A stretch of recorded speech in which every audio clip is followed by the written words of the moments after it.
Selamat datang ke taklimat pembukaan sekolah Program Pendidikan Integrasi SKI Tawar tahun 2021.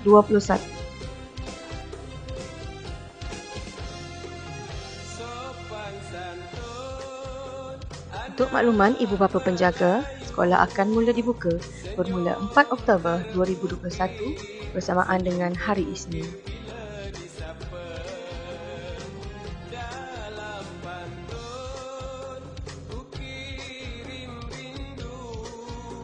Berikut merupakan peraturan dan panduan asas Program Pendidikan Khas Integrasi SKI Tawar. Untuk makluman ibu bapa penjaga, murid hadir secara drive-thru ke sekolah di mana ibu bapa akan membawa masuk kenderaan ke dalam kawasan sekolah dan menghentikan murid di drop point yang telah disediakan. Terdapat beberapa arahan yang perlu dipatuhi. Yang pertama, tidak dibenarkan keluar dari kenderaan anda. Yang kedua, tidak dibenarkan berbual melalui tingkap kenderaan. Yang ketiga, satu kenderaan hanya 5 minit sahaja berada di dalam kawasan sekolah. Dan yang keempat, waktu masuk ke dalam kawasan sekolah mengikut jadual waktu kelas murid. Semasa waktu persekolahan, murid akan hadir ke sekolah sebelum jam 7.40 pagi di mana mereka perlu hadir secara drive-thru bermula jam 7.30 pagi sehingga 7.40 pagi. Seterusnya, murid hadir awal tidak dibenarkan masuk ke dalam kelas. Waktu murid balik adalah berpandukan jadual kelas murid. Semasa waktu persekolahan juga, ibu bapa diminta untuk memastikan murid tidak membawa beg kerana alat tulis telah disediakan untuk setiap murid. Seterusnya, murid digalakkan membawa air masak ke sekolah.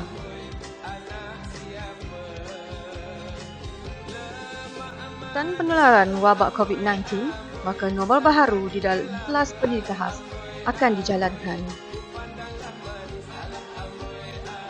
Berikut merupakan peranan ibu bapa penjaga. Yang pertama, melengkapkan borang isytihar kesihatan serta mengembalikan kepada pihak sekolah 3 hari sebelum pembukaan sekolah bermula. Yang kedua, memastikan murid berada dalam keadaan sihat sebelum hadir ke sekolah. Murid yang tidak sihat tidak dibenarkan hadir. Yang ketiga, menghantar dan mengambil murid mengikut waktu yang ditentukan. Yang keempat, memastikan murid memakai pelitup separuh muka sepanjang waktu persekolahan dengan menyediakan pelitup muka yang bersesuaian dengan murid. Dan yang terakhir sekali, yang kelima, ibu bapa tidak dibenarkan masuk ke kawasan sekolah kecuali urusan penting serta perlu mematuhi SOP masuk ke kawasan sekolah. Seterusnya adalah waktu tiba dan pulang murid. Semasa waktu tiba, guru ataupun pembantu pengurusan murid akan merekodkan suhu badan murid semasa mereka berada di dalam kenderaan. Jika suhu badan murid mencecah 37.5 darjah Celsius dan ke atas, ibu bapa atau penjaga perlu membawa pulang murid bagi mendapatkan rawatan. Seterusnya, semasa waktu pulang, ibu bapa diminta hadir mengikut jadual waktu kelas. Sekiranya terdapat urusan kecemasan, mohon maklum kepada guru ataupun pembantu pengurusan murid. Seterusnya, ibu bapa penjaga digalakkan membawa murid terus pulang ke rumah selepas sesi persekolahan. Untuk makluman ibu bapa penjaga, semasa di dalam kelas, murid akan mencuci tangan sebelum masuk ke dalam kelas, sebelum dan selepas makan, selepas menggunakan tandas dan sebelum pulang ke rumah. Seterusnya, murid akan berbaris sebelum masuk ke kelas dan waktu balik mengikut tanda penjarakan sosial 1 meter yang disediakan. Seterusnya, murid akan duduk di tempat yang telah ditetapkan. Alat tulis akan disediakan untuk setiap murid bagi mengelakkan berlakunya perkongsian.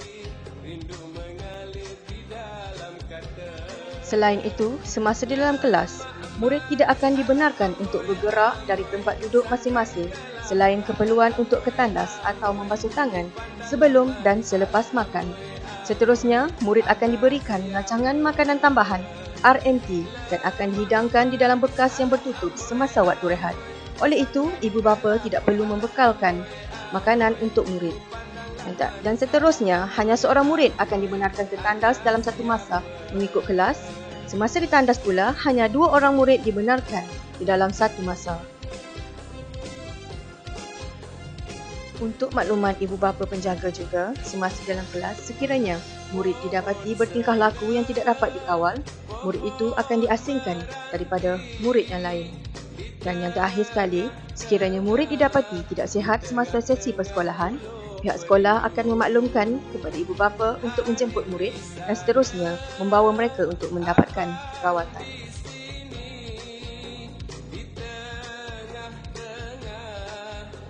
Berikut merupakan info tambahan mengenai SOP yang akan dijalankan. Yang pertama, pastikan pelitup separa muka mas yang dipakai oleh murid adalah bersesuaian. Contohnya, saiz dan corak yang bersesuaian dengan murid. Yang kedua, pelitup separa muka adalah wajib dipakai walaupun murid telah memakai pelitup muka plastik ataupun face shield. Yang ketiga, jaga penjarakan sosial dan patuh kepada SOP walaupun berada di luar sekolah. Sekian saja taklimat pembukaan sekolah di PKI SKI Tawar. Pihak kami mengucapkan terima kasih atas kerjasama semua ibu bapa dan penjaga.